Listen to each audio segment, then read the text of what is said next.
I work music. Right, we are live, and we are with Joey.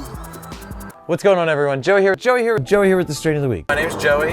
I basically have been in the cannabis industry for about 12 years, long term, I would say. I started a website back in the day while I was a touring videographer with musicians, aimed to be the world star of cannabis. So it was it's called ismokeit.net. So basically it's just a bunch of YouTube and video links and things that I think that, you know, people who are medicated will enjoy to watch while medicated and not having to go down crappy rabbit holes on YouTube where you're like, all of a sudden you're watching like animal fights. You're like, I didn't even want to watch animal fights. Like, I don't want to watch animal fights. So I started doing that, and for a while I just did the website while being like a struggling artist, documentary filmmaker.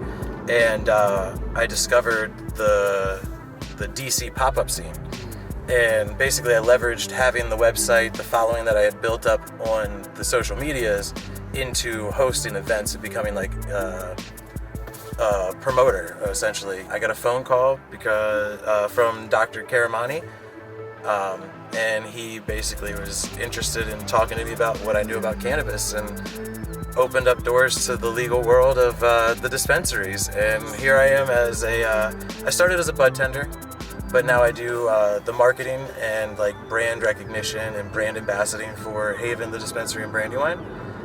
And I've been doing that for about 2 years. So what would you say is like the hardest part of your job?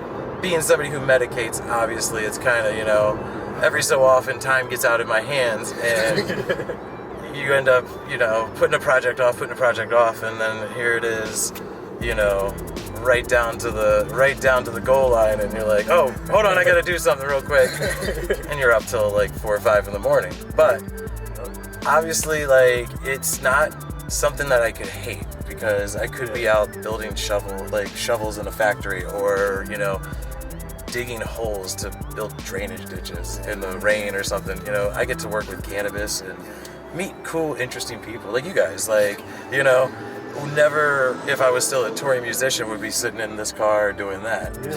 So it's really cool because it brings everybody together. And man, that sounds like a really stony but yeah, it's not a hard industry. It's literally, if you stay focused, you work hard, you do what you gotta do, the world's your oyster, man. You could literally do whatever the hell you want. Every dream that I've ever wanted to kind of do, I threw out to the universe. Yeah. It just took working towards it to, bring it to fruition. And 20 years ago, if you told me I'd be working in a cannabis dispensary, I'd tell you were a liar. Because I didn't start smoking until I was 21. So before that, I was like this good church boy who was like, oh my God, that's the devil's lettuce. You're in trouble. Going out and meeting people and seeing that it actually was like a medicine and it helped people made me like change my mind, because I had a friend who had a brain injury and basically couldn't have a conversation prior to like smoking.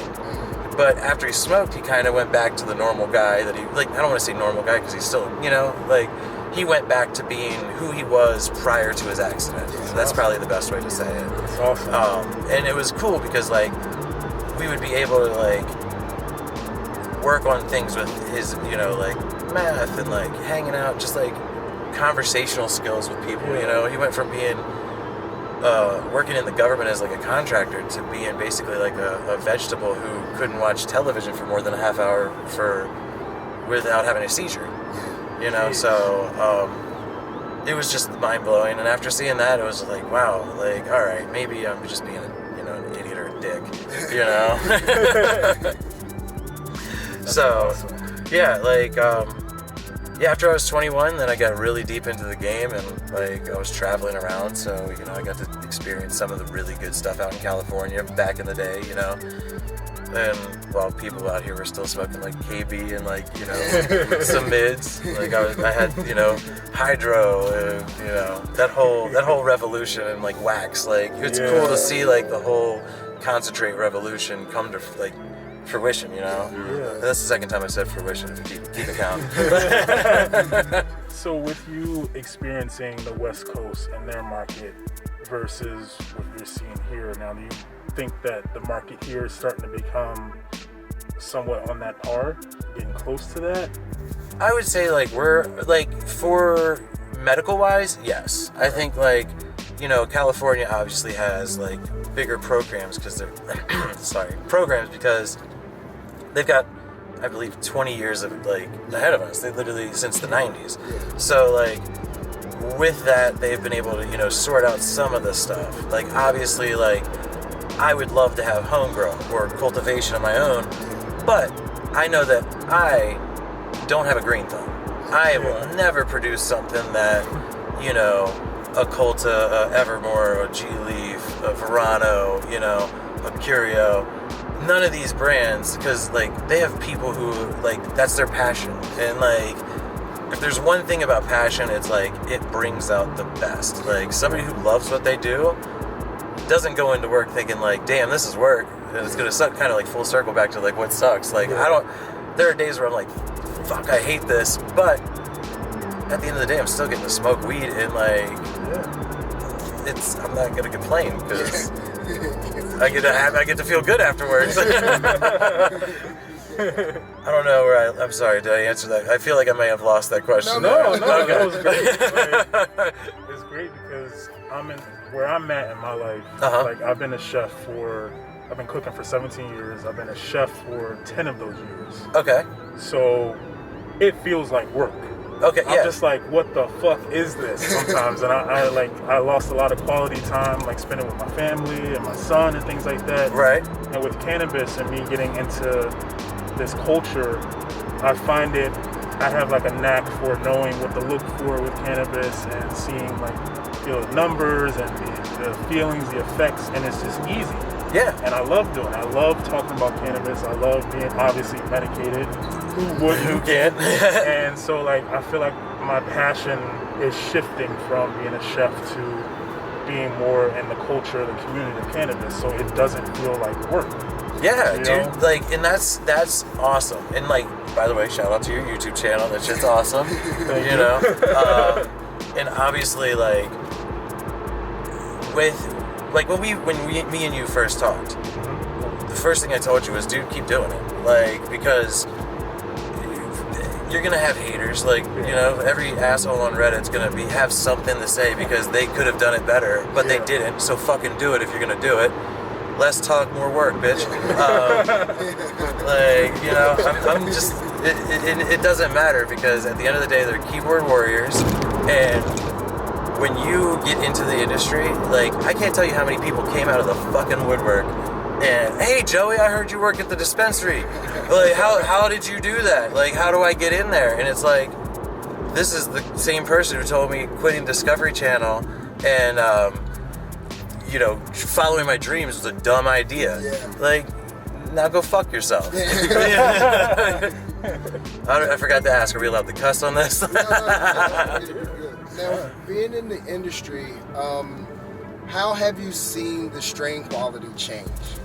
So I'm a little, like, I don't want to say I'm a little jaded. I think that it's interesting that some of the numbers that we're getting out here on the East Coast are higher than some of the stuff that's ever been out on the West Coast. But at the same time, like, I'm not doing the research to say that this is definitely this, that, this, you know, like, but I will tell you this, like, if it comes from the state, it has to go through the regulations, and that means those numbers are real. Like, you know, me being me, I want to not believe it because it's like you telling me, you know, Santa Claus is real, you know, and pointing at the guy in the mall and being like, that's really Santa Claus.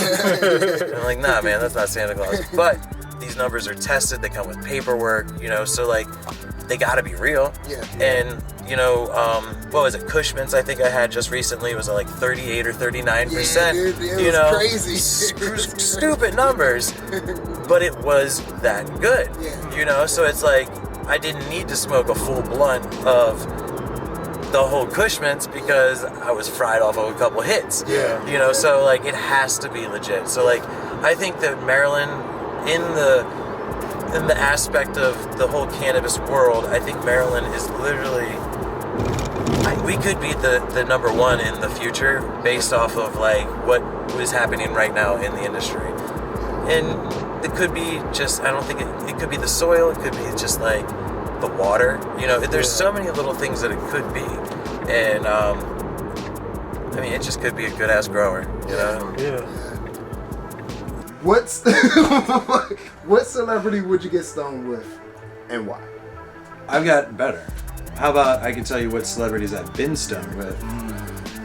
Like I'm not trying to be like that guy. Exclusive. No, you're that guy. I guess. No, you're that guy, bro. Like you're the man. Like, yeah, it was me and Snoop Dogg when I pulled that story out. I wish.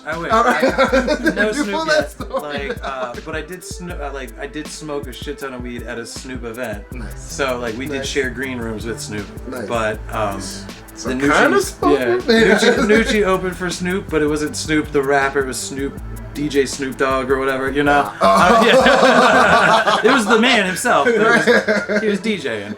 But so when I worked for Paris Hilton, she actually she rolled me up a blunt when Get the fuck out of here. It was so sick. What? Like, You handed a blunt from Paris? yeah, like she pearled it for me. Nice. Like she was like, What? do you smoke? And I was like, yeah. And she was like, Did she ask God. do you smoke? yeah. So like, you know, this is way before Corona, obviously, way before medical. But we were at the Echo Stage in the city. Nice. And literally we... Was she performing? Yeah, so she did the DJ thing too. So when I Nice. worked with like a few DJs, Paris Hilton was one of them. Nice. And it was really weird because the night that I got the phone call, I was FaceTiming my girlfriend at the time. And I get this phone call and I'm like, hey, hello. And I think it's just one of my buddies playing a trick on me from California. Hey, what's up? You know, hey, is this Joey? I'm like, yeah. Hi, this is Paris Hilton. I said, the fuck? Okay. And she's like, I'll be performing in DC on Sunday.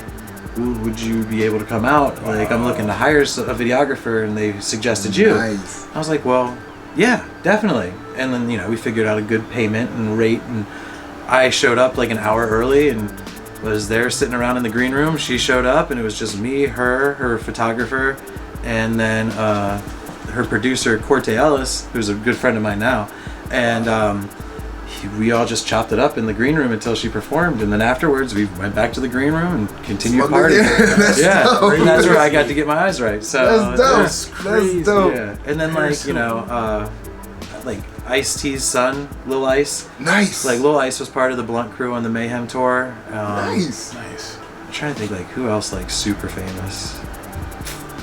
It's real hard because like this, like I don't look at people as famous.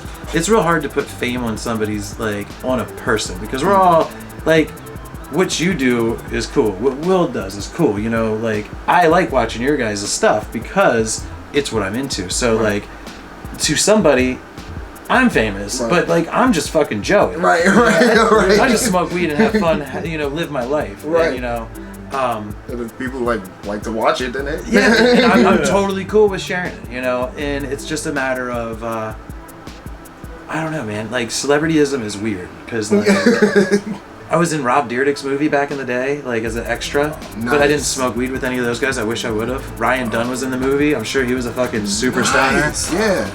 Oh yeah, you know the whole Jackass. Yeah, that whole crew, like, Like, before had to Steve-O be. went to rehab and shit, Yeah, like, I'm sure well, he was a Steve-O was like, he's done like everything. Yeah, so he he was just some like other had shit. like listening to that guy's like story, his whole like story. You're like, you know what, Steve-O? I am glad that you went to rehab. Yeah. Like, when you listen to Dude, some of the it's shit he was it's such into. a good turning life Yeah. story. Like, he went from being like a piece of shit. Yeah, like, like Yeah. when you listen to it, when you talk about himself, Yeah. you're like, That was a little weird with the leg. what? You can leave that in there. Like, yeah, it's just I got these little baby ass socks on. And my crocodile skin's just hanging out. You know, your boy didn't hit the lotion before y'all showed up. White people get ashy too, y'all.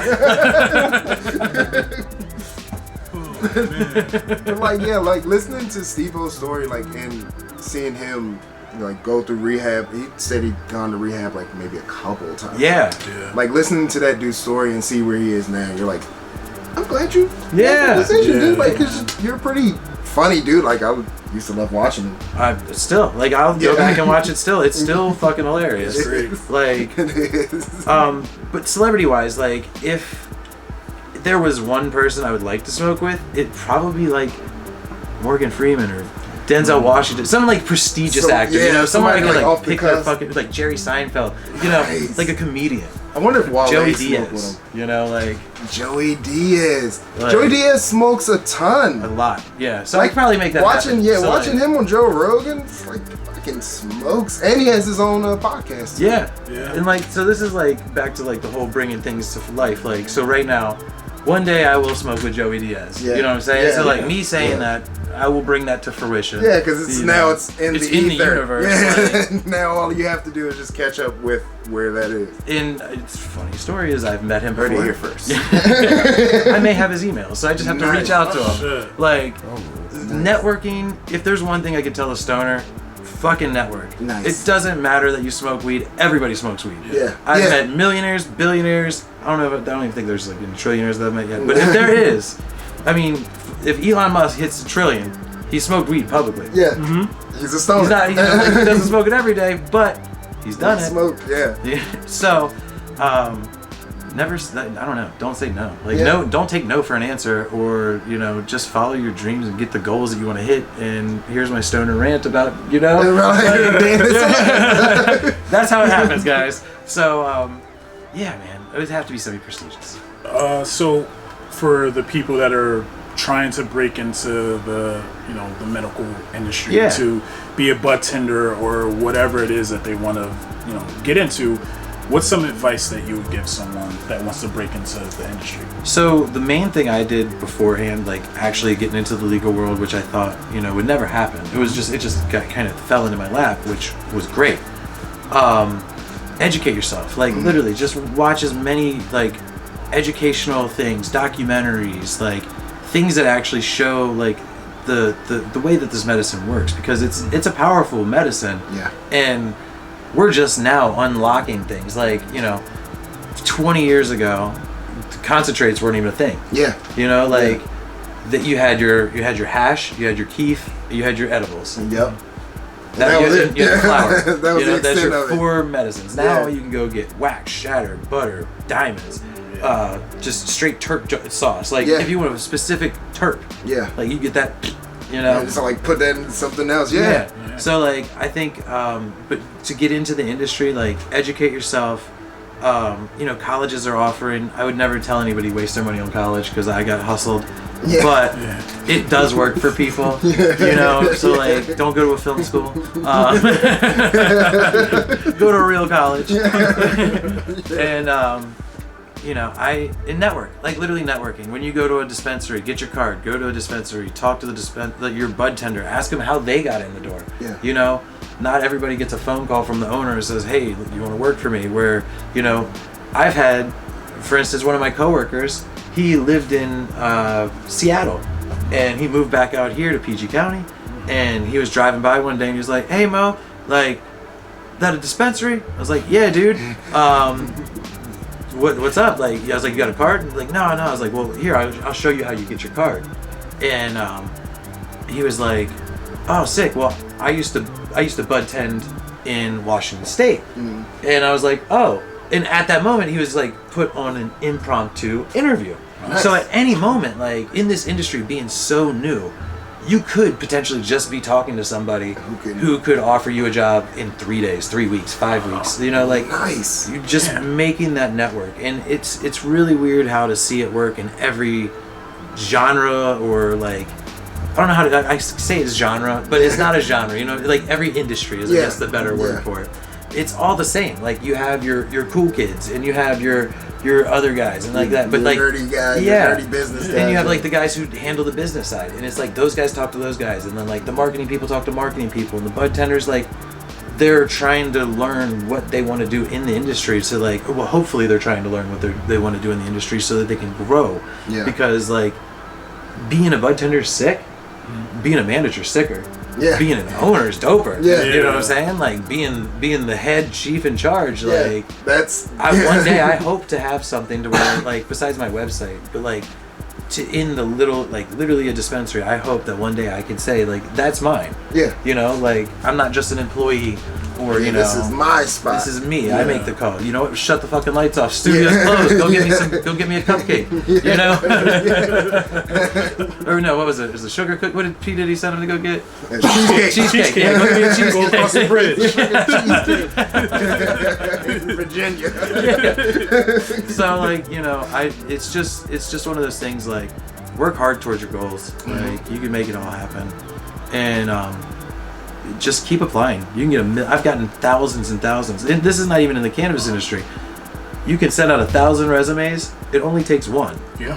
It only takes that one for you to actually move forward. You know. So like, and what you do once you get to that point, like, you can't get to a point and be like, oh, I'm here. This is what I do.